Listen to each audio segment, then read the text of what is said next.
we are introducing addition and subtraction, and to use that with the money model.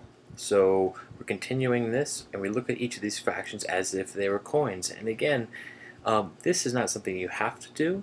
It's just something to help build up your intuition with these fractions, so that you have a good sense of what's going on, and you're not just blindly following a bunch of algorithms that you've memorized.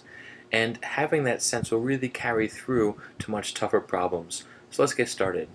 1/4 plus 1/5. Well, 1/4, we can think of that as 25 cents, which you would write as 0.25. And then 1/5 is not a nickel. Just because you see a 5 doesn't mean it's a nickel. It's a fifth of a dollar, which is 20 cents, right?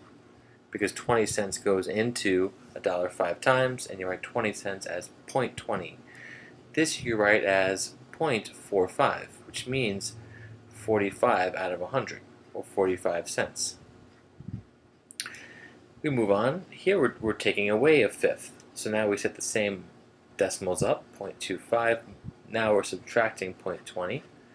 And now we get 5 cents, or 0.05.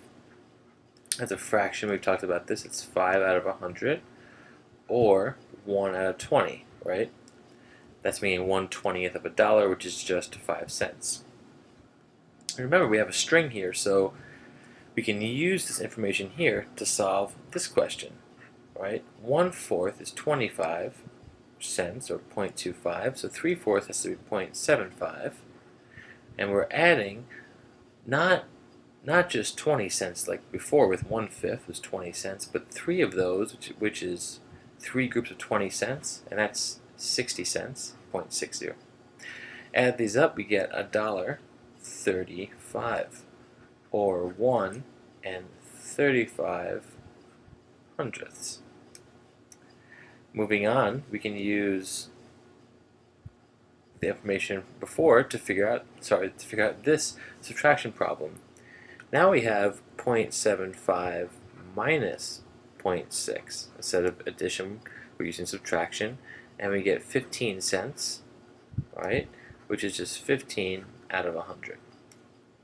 We keep going. 1/20th, we said this before, that is a nickel. We got it right up here to remind ourselves 5 cents is a nickel.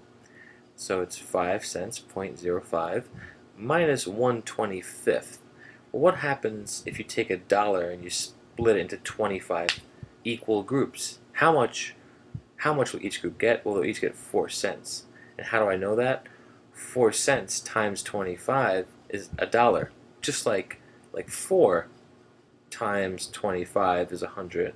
4 cents times 25 has to be a dollar. So we have 5 cents minus 4 cents, and that's just 0.01, or 1 cent. 1/100th, or a penny. And now we're going to use the same coins or decimals, but we're adding. So it's 0.05 plus 0.04, which is 0.09, or 9 cents, 9 out of 100. Okay, hope that helped.